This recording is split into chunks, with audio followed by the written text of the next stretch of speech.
Aristotle থেকে Archimedes, Leonardo da Vinci, Roger Bacon কিংবা Einstein, Stephen Hawking, Socrates, John Locke, Russo,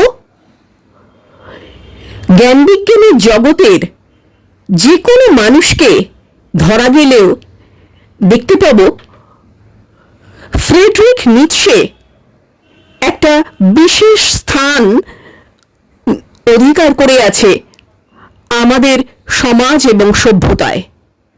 কিন্তু কেন এটা হয়েছে জানেন? ফ্রেডরিক নিৎসে নতুনভাবে আমাদের চিন্তা ভাবনা করতে শিখিয়েছেন। আধুনিক জগতের সঙ্গে মানানসই উপায়ে,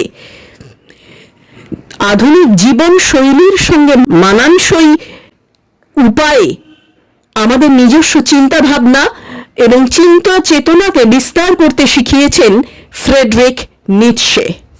তাই আধুনিক চিন্তা ভাবনার জনক বলা হয় ফ্রেডরিক নিৎসেকে।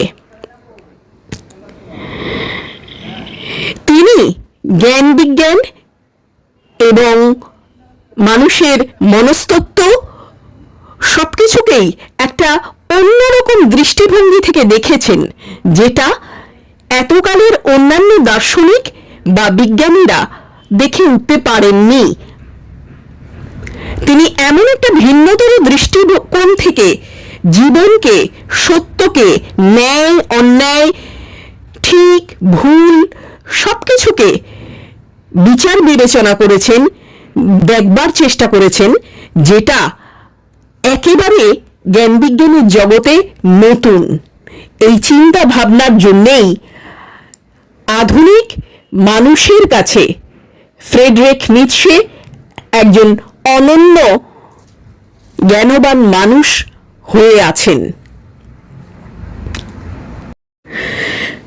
নিৎসের মতে ভালো মন্দ, ন্যায় অন্যায় সময়ের সঙ্গে সঙ্গে, যুগের সঙ্গে সঙ্গে, পরিবেশ পরিস্থিতির সঙ্গে সঙ্গে পরিবর্তন হতে থাকে। ন্যায় বা অন্যায়, ভালো বা মন্দ, সত্য বা মিথ্যে কোনো ধ্রুব বিষয় নয়। আর এই কারণেই আজ যা ভুল কাল তা ঠিক, আজ যা ন্যায় কাল তা অন্যায়, আজ যা সত্য কাল তা অসত্য। এই দৃষ্টিকোণটা এইভাবে ভাবতে আমাদের ফ্রেডরিক নিৎসে শিখিয়েছেন। আজকে আমরা ফ্রেডরিক নিৎসের বেশ কয়েকটা গুরুত্বপূর্ণ উক্তি নিয়ে আলোচনা করব। তিনি বলেছেন, ভালো কি? যা কিছু মানুষের ক্ষমতার অনুভূতি, ক্ষমতার ইচ্ছা শক্তি বৃদ্ধি করে, তা নিজেই ক্ষমতায় আসে। খারাপ কি? যা কিছু দুর্বলতা থেকে উদ্ভূত, তাই খারাপ।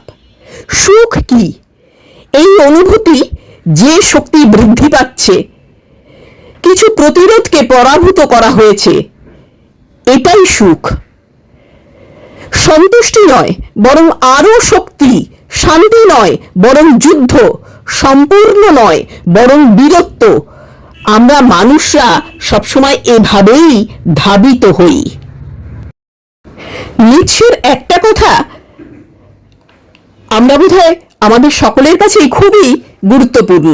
তিনি একটা বেশ ভালো মন্তব্য করেছেন, উক্তি তার, হাঁটার সময়ই সকল সত্যিকারের মহান চিন্তা ভাবনা জন্মে। হয়তো সেই জন্যেই আমরা দেখেছি, আমরা হয়তো শুনেছি অনেকেই গল্প, যে ডারউইন যখন তার চিন্তা ভাবনার জট পাকিয়ে যেত, তখন তিনি কাছের পার্কে হাঁটতে বেরোতেন। এখনকার দিনের অনেক লেখক, শিল্পী, বৈজ্ঞানিক, ডাক্তার বা যে কোনো চিন্তাশীল মানুষ হাঁটাহাঁটি করে তার চিন্তার জট খোলেন, শুধু নয়, নতুন নতুন চিন্তা ভাবনাও তার মাথায় নিয়ে আসেন। নিৎসে বলেছেন, দেখতে শেখা, চোখকে শান্ত, ধৈর্যশীল এবং জিনিসপত্রগুলোকে তার দিকে আসতে দেওয়ার একটা অভ্যেস করা দরকার। বিচারকে পিছিয়ে দেওয়া এবং সমস্ত দিক থেকে একটি পৃথক মামলার কাছে যাওয়ার এবং আঁকড়ে ধরার অভ্যাস অর্জন করা। এটি বুদ্ধিবৃত্তির প্রথম প্রস্তুতিমূলক শিক্ষা। একজনকে কোনো উদ্দীপকের সাথে সাথে প্রতিক্রিয়া জানাতে হবে না, একজনকে অবশ্যই বাধা দানকারী এবং বিচ্ছিন্ন প্রবৃত্তির নিয়ন্ত্রণ অর্জন করতে হবে। কত গভীর অন্তর্দৃষ্টি থেকে তিনি এই কথাগুলো বলেছেন ভাবলে অবাক হতে হয়। সত্যিই তো আমরা কত সহজে জাজমেন্টাল হয়ে যাই, কত কম ধৈর্য আমাদের, আমরা চটপট করে যে কোনো কিছুকে বিচার করি। কিন্তু যে কোনো বুদ্ধিমান মানুষ এত সহজে যে কোনো কিছুকে বিচার করে না বা জাজমেন্টাল হয় না, চট করে রিয়্যাক্ট করে না। আমরা কিন্তু সাধারণ মানুষ যারা আমরা আছি তারা কিন্তু এটা করি, এবং এই জিনিসটাকে আমরা কখনোই বাধা দিতে পারি না, নিজেদের ভেতর থেকে সরাতে পারি না। এইখানেই নিশ্চে অনন্য হয়ে আছেন। তিনি আমাদের জানিয়েছেন যে যে কোনো শক্তিমান মানুষ তার শক্তিকে কখনো প্রকাশ করেন না। তিনি কখনো চট করে যে কোনো কাউকে পরাভূত বা হারাবার বা তার পতনের জন্য উন্মুখ হন না, বা কখনো কারো প্রভু হওয়ার বা শত্রু হওয়ার ইচ্ছাও প্রকাশ করেন না। প্রকৃত শক্তিমান মানুষ তো সেই যে এই সবকিছু থেকে বিরত থেকে নিজেকে প্রতিষ্ঠিত করতে পারেন। তিনি তার বইয়ের এক জায়গায় বলেছেন, অস্তিত্বের এই অসাধারণ অনিশ্চয়তা এবং সমৃদ্ধ অস্পষ্টতার মধ্যে দাঁড়িয়ে থাকা, প্রশ্ন না করে, এই ধরনের প্রশ্নের আকাঙ্ক্ষা এবং আনন্দে কাঁপতে না পেরে, এটাই আমার কাছে সবচেয়ে বেশি ঘৃণ্য মনে হয়। এবং এই অনুভূতিটি আমি সবার মধ্যে প্রথমে দেখি। কিছু বোকামি আমাকে বারবার করে বোঝায় যে প্রতিটি মানুষের এই অনুভূতি আছে, কারণ সে মানুষ। তিনি খুব সুন্দর করে বলেছেন, নৈতিক ঘটনা বলে কিছু নেই, বরং ঘটনাটির একটি নৈতিক ব্যাখ্যা। সত্যি তো, আমরা যে কোনো ঘটনা, যে কোনো কিছুকে আমরা বলি এটা নীতিসম্মত, এটা নীতিসম্মত নয়। আসলে এই কোনটা নীতিসম্মত বা কোনটা নীতিসম্মত নয় তার ইন্টারপ্রিটেশনটা তো আমরাই করছি। তার মানে আলটিমেটলি দাঁড়ালো কোন কাজটা নীতিসম্মত, কোনটা ন্যায়সঙ্গত, এটার একটা নৈতিক ব্যাখ্যা আমরাই নিজেরা তৈরি করছি। কোনটা ন্যায় বা কোনটা নীতি, কোনটা অন্যায়, এটা কোনো ধ্রুব ব্যাপার নয়। আমরা যেটাকে ন্যায় বলছি আমাদের জীবনের, সমাজের এবং সময়ের এবং কালের কনটেক্সটে সেইটাই শুধুমাত্র ন্যায় বা সেটাই শুধুমাত্র অন্যায় বলেই বিবেচিত হয়। তিনি বলেছেন, মানুষের কাছে বানর কি, হাসির পাত্র নাকি যন্ত্রণাদায়ক লজ্জা? আর উবারম্যান্সের কাছে মানুষও ঠিক একই রকম হবে, হাসির পাত্র নাকি যন্ত্রণাদায়ক লজ্জা। আবার আরেকটা জায়গায় তিনি বলছেন, তারা তাদের পিত্তবমি করে এবং এটিকে সংবাদপত্র বলে। বলাই বাহুল্য, বোঝা যাচ্ছে যে আধুনিক যুগের সংবাদপত্র নিয়ে এই কথাটা তিনি বলছেন। সংবাদকে তিনি এইভাবে, সংবাদপত্রকে তিনি এই দৃষ্টিতে দেখতেন। নিৎসের আর একটা বেশ মজার উক্তি, তিনি বলেছেন, একজন মানুষ প্রায়শই তার নীতি অনুসরণ করার চেয়ে তার মেজাজ অনুসরণ করার মাধ্যমেই স্থির চরিত্রের অধিকারী হয় বলে মনে হয়। আবার আরেক জায়গায় তিনি বলেছেন, হঠাৎ করে যখন আমাদের কোনো বিষয়ে জিজ্ঞাসা করা হয় তখন আমাদের মনে প্রথম যে মতামত আসে তা সাধারণত আমাদের নিজস্ব নয়, বরং কেবল প্রচলিত মতামত, যা আমাদের জাতি, অবস্থান বা পিতৃত্বের সাথে সামঞ্জস্যপূর্ণ। আমাদের নিজস্ব মতামত খুব কমই আমাদের মনের কাছাকাছি ভেসে ওঠে। সত্যিই তো, আমরা সবসময় প্রচলিত ধ্যান ধারণা, ন্যায়নীতিবোধ, সত্য মিথ্যে, সমস্ত কিছুর দ্বারা, প্রচলিত মানদণ্ডের দ্বারা চিরকালই অত বেশি প্রভাবিত হই। নিৎসে বলেছেন যে মানুষ কখনোই সত্যের মুখোমুখি হতে চায় না, সে সবসময়ই একটা ইলিউশনের মধ্যে থাকতে পছন্দ করেন, আর সে কখনোই তার এই ইলিউশনটা ভেঙে যাক সেটাও সে চায় না। কারণ এই সমাজ, এই সভ্যতা, এই পৃথিবীটা মিথ্যে দিয়ে গড়া, তাই মিথ্যের যতটা দরকার মানুষের জীবনে বাঁচতে গেলে, জিততে গেলে, এই পৃথিবীর সমস্ত বিপত্তি, বোঝা সবকিছুকে ঠেলে উঠে দাঁড়াতে গেলে সত্যেরও ঠিক ততটাই দরকার। কিন্তু সাধারণ মানুষ সেই সত্যের মুখোমুখি হতে চায় না। কিন্তু নিৎসের যে ফ্রি স্পিরিটেড পার্সন, সে সবসময় সত্যের মুখোমুখি হতে চায়, এবং সে শুধু সত্যের মুখোমুখি হয় তাই নয়, সে প্রচলিত সত্যের মিথকে ভেঙে নতুন করে, নতুন পথে সত্যকে আবিষ্কার করে, এবং সেইভাবেই সে তার ট্রেন্ড সেট করে। এইভাবেই নিৎসের ফ্রি স্পিরিটেড পার্সন বা উবারম্যানস নতুন করে সত্যের নির্মাণ করে।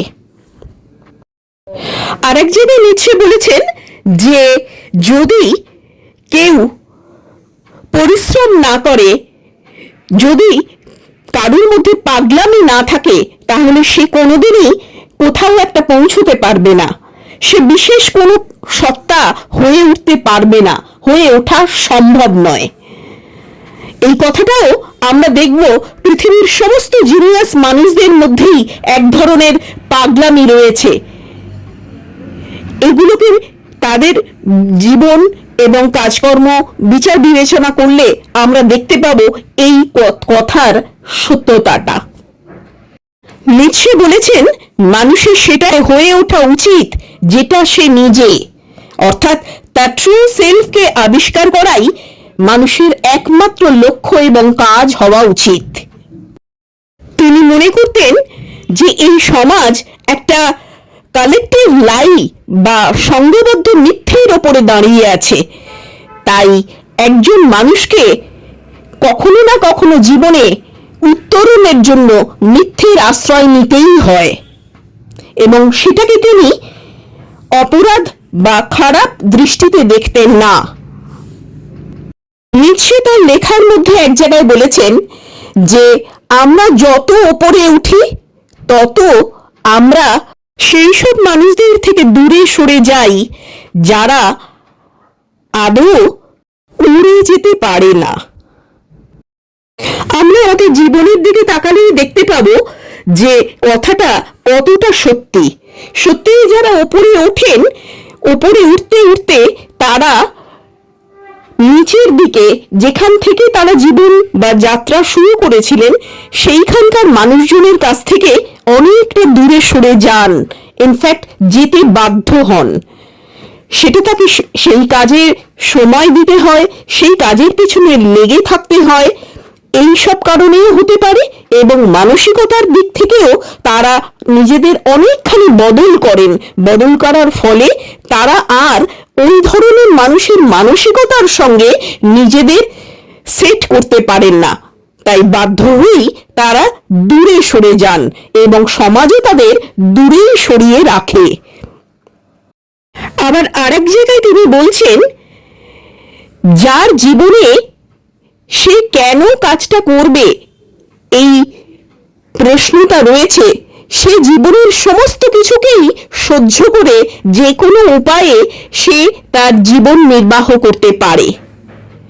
কথাটা অত্যন্ত দামি একটা কথা, যেটাকে বিশ্লেষণ করলে দাঁড়ায় যে যার জীবনের কোনো একটা লক্ষ্য আছে এবং সে জানে তাকে ওই লক্ষ্যের দিকেই এগিয়ে যেতে হবে, পৃথিবীর, সমাজের, সভ্যতার কোনো কিছুই তাকে থামাতে পারে না। নিৎসে বলেছেন যে যা কিছু আমাকে বা মানুষকে ধ্বংস করে দিতে পারে না, সেই সমস্ত কিছু আসলে তাকে শক্তিমান করে তোলে। এর মধ্যে দিয়ে তিনি বলতে চেয়েছেন, জীবনের লড়াই এবং সংগ্রাম এই সমস্ত কিছু একজন মানুষকে অনেক বেশি শক্তিশালী করে গড়ে তোলে এবং তাকে তার লক্ষ্যে পৌঁছতে সাহায্য করে। নিচ্ছে মনে করতেন যে শক্তি নয়, বরং মহৎ আবেগই এবং সেই আবেগের ডিউরেশনই একজন মহৎ মানুষের তৈরি করে। সেটা যদি আমরা ব্যাখ্যা বা বিশ্লেষণ করে দেখি তাহলেই বুঝতে পারব। বস্তুত একটা মানুষ যে জীবনে বা পৃথিবীতে বা সমাজে বা সভ্যতায় একটা বিশেষ উচ্চতায় পৌঁছন, যে কোনো একটা কালে একটা বিশেষ জায়গায় পৌঁছন, তিনি কোনো শক্তি দিয়েই ওখানে পৌঁছতে পারেন না। তার মধ্যেকার মহৎ আবেগই তাকে ওইখানে পৌঁছে দেয় এবং পারসিভিয়ারেন্স বা তার লেগে থাকার দক্ষতাই তাকে ওইখানে আলটিমেটলি পৌঁছতে সাহায্য করে।